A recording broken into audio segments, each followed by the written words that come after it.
Hi everybody, how are you? I hope you're having a great day. And I'm here to talk about the inner child and the body of the language. A lot of people have been asking me to give more information about the inner child, so here I am. And I felt called to talk about this because it's really beautiful and powerful insight.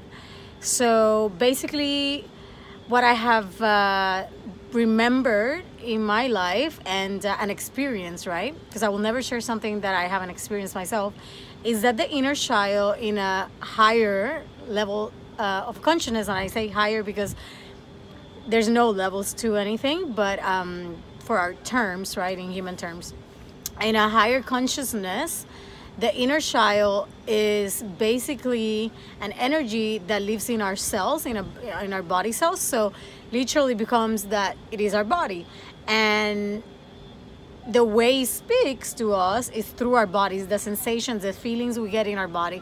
So for example, diseases, any symptoms, any pain, whether it be accidents, or it just all of a sudden happen, that's really your inner child at this point screaming at you and trying to convey a message.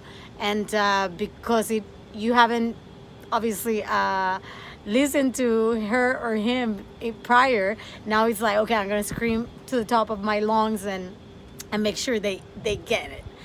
Sometimes we don't get it, and especially if you don't remember this part. And so basically, if you haven't done a lot of inner child work, the easiest way that I can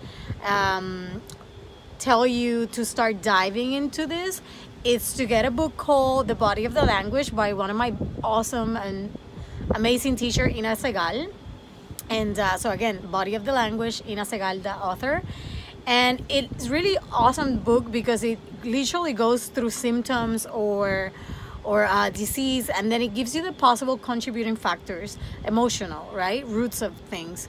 So basically when you read it, you're like, oh my god, okay, yeah, that's what it is. And then you're like, oh, okay, this is what my inner child is trying to tell me. Now when you do enough work with the child, where there's trust again in that partnership that has always been there, but the illusion of division, right, of being in this earth, when you get that part to really be in union again in yoga, then you can go even deeper, and then you can talk to your child and you can ask the child to just straight up, like, what is it that you're trying to tell me?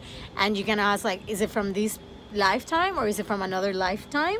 And I mean, like, that's because different lifetimes are like they're all happening at the same time, really. But that's another topic for another day. And she'll show you, or he'll show you, and he'll show you what is it that you need to heal, which literally means what part of you is ready to be loved and seen and recognized by you. And because for me, healing is loving yourself. And we love layers of ourselves little by little until we understand that we're whole, and that we have never been broken, that we can never be broken, and that we're just playing the illusion that we are.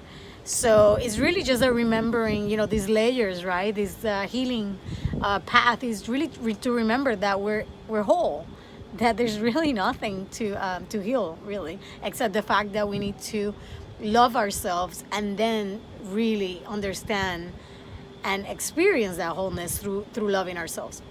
So I hope this gives you a little bit of insight and understanding of what it is, a different way of seeing disease and seeing accidents, right, that cause different pains and symptoms in the body. And a lot of people are like, yeah, well, really my inner child, made me have this car accident. Well, I mean, you created that accident, and it's not a bad thing. You just needed to experience that in order for a message to come through.